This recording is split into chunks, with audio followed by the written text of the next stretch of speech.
Hey, so I've been asked what is the most important note a bass drummer can play. So roll that intro.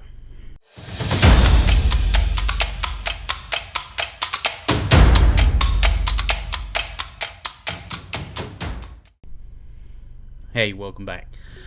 So over the past few weeks of doing this series and putting together all the different 5-minute lessons, and I appreciate you all watching, by the way. I've had a number of questions sent to me, and one of them I want to address today, and that is what is the most important note.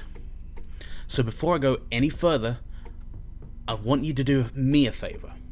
Please like and subscribe. One of these corners is going to have a nice little subscribe button. Okay? I think it's down here, a little red button. There's also a little circle with my logo on it. Just click it.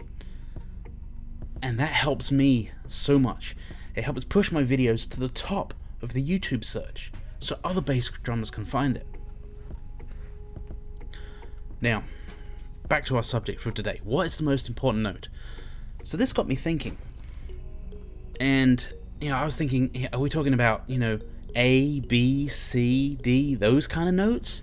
The tuning?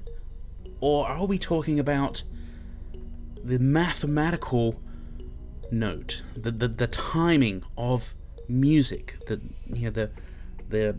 way the music is cut out into sections in time?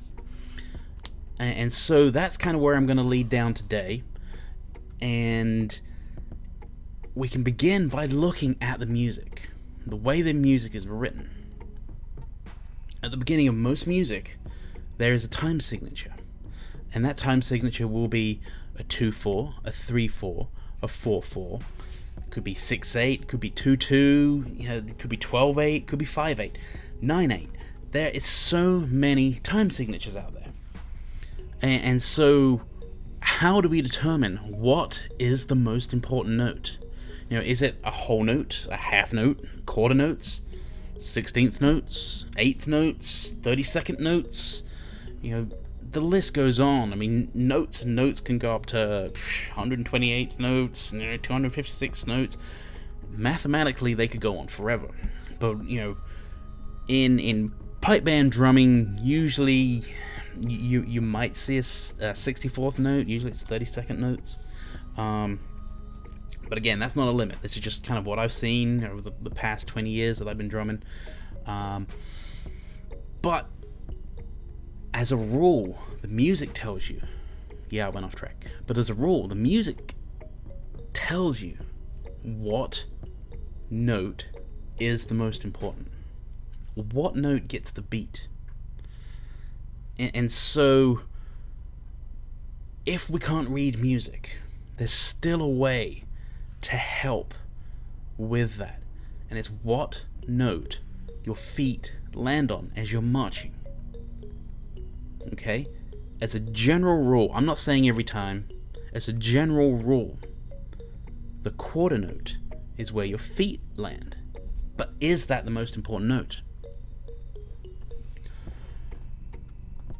The pipers and snare drummers all have a check pattern, for lack of a better term, and a lot of their notes, they're strong notes, not necessarily louder, because bagpipes are one volume, but they have a strong note or a down note, or the lead note that falls on these down beats or quarter notes.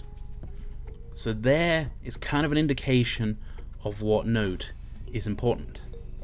Now, of course, if we read music, that instantly gives it away. And I'm going to help you understand that if you can't read music today.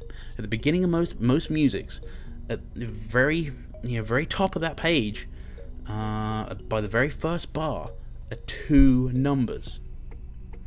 And you'll see them, as I just mentioned. They could be 2/4, 3/4, 4/4, and so on. And also sometimes, just to confuse you a little bit, you might just see a C on there. And that C indicates common time, which is 4/4. So that's a little bit of confusion out of the way. But these 2 numbers, they indicate how many beats are in a bar, and what note gets the beat. Another pointer as to what is the most important note to play. So let's break it down, right? We have 2/4, we have 3/4, we have 4/4, we have 6/8. All these tell us what note gets the beat. Okay, so I'm going to generalize and I'm going to stick with 2/4, 3/4, and 4/4 for now. But that 4, where it says 2/4, 3/4, 4/4, that bottom 4 says that the quarter note gets the beat. Right there, it's the quarter note. It's that simple. But why? And it goes back to that check pattern that I mentioned. The pipers and the snares have these notes that land solid on these quarter notes. And so if you're marching down the road, or you're playing in a circle, and suddenly you're a bass drummer, you're in the middle, you're gonna hear this, but suddenly if the music is starting to separate, somebody's racing or somebody's falling down, you as a bass drummer can help bring the band back together, and that is just playing the quarter notes. Stop playing those 16th and 32nd notes, stop playing the 8th notes, just land on those quarter notes. This helps the pipers land their strong notes, their lead notes on those quarter notes. This helps the snare land their check pattern back together, and the band will come back together. And so communicate with your leads, and this goes back to my video that I'm going to post in one of these corners, I think it's this one, about how the 3 leads communicate, how the 3 leads work together. So communicate with your pipe major, communicate with your lead snare, and say, if I'm hearing it going to fall apart, is it okay, or I'm going to play just the quarter notes until we're back together. And then once the band is solid again, then you can go back to playing your 8th notes and your 16th notes. But to hold the band together, to drive it down the street, to keep the feet on the beat, those quarter notes are the most important notes. So let's look at some other time signatures and kind of mathematically fudge this logic and make it kind of fit. It's still true mathematically. If we look at like a 6/8, we could mathematically break that down to a 3/4. It would be a dotted quarter note that gets the beat, but still the quarter note gets the beat in a 6/8. So there's my guidance, there's my answer to that question. I hope that helps. If you haven't already, I've asked you once, I'll ask you again. Click like now. Subscribe now. Help me push my videos to the top. Help me make a difference in the drumming community. I'm going to be making more videos, so stay tuned. I'm going to be talking about how to replace drum heads, how to write bass scores, and I'm going to be talking about how to tune tenor drums to match the bass drum and the pipes. I wanted to start focusing on the bass drum first because there's not a lot of stuff out there for us.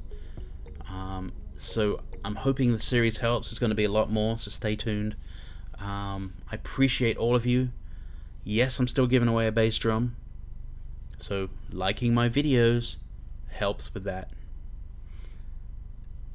As always, thanks for watching, and I'll see y'all next time.